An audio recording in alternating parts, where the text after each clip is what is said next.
ई कैसन जिंदगी हो गइल,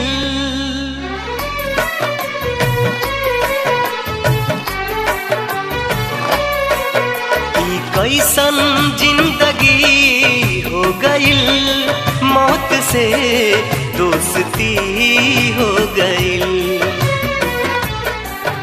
ई कैसन जिंदगी हो गइल, मौत से दोस्ती हो गइल।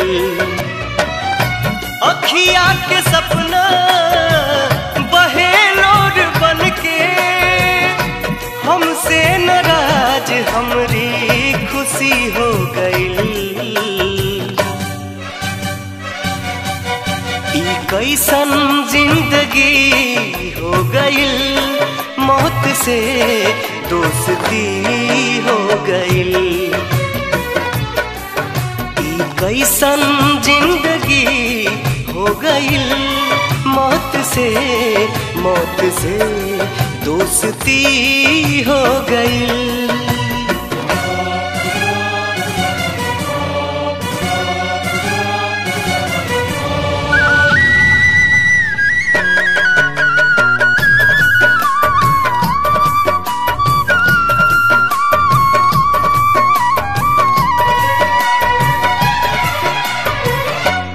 चले न रहली कबहू रहिया भुलाई, कलम छोड़ हाथ में पिस्टल उठाई। सो चले न रहली कबहू रहिया भुलाई, कलम छोड़ हाथ में पिस्टल उठाई।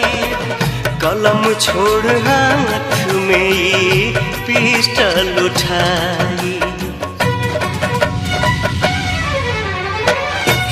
अरमान टूटल सारा हमरा मन के, अरमान टूटल सारा हमरा मन के, नयन दूनों गम के नदी हो गई।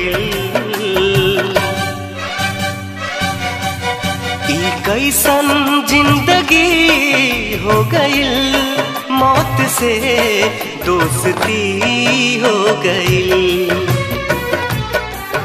ई कैसन जिंदगी हो गइल, मौत से दोस्ती हो गइल।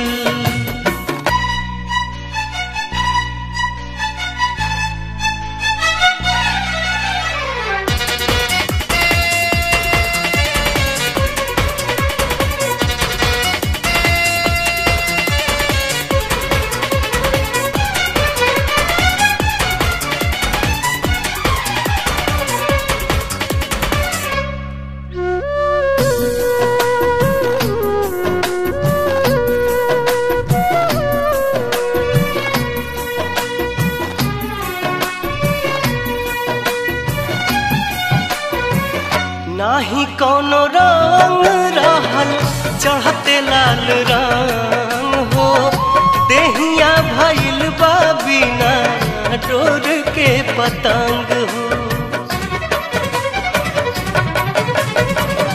नाही कोनो रंग रहल चढ़ते लाल रंग हो, देहिया भइल बा बिना डोर के पतंग हो। देहिया भइल बा बिना डोर के पतंग हो।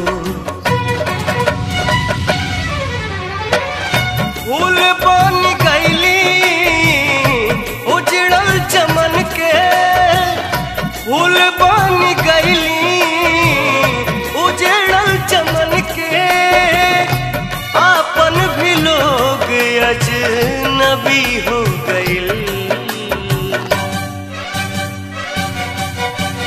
कैसन जिंदगी हो गइल, मौत से दोस्ती हो गइल। कैसन जिंदगी हो गइल, मौत से दोस्ती हो गई।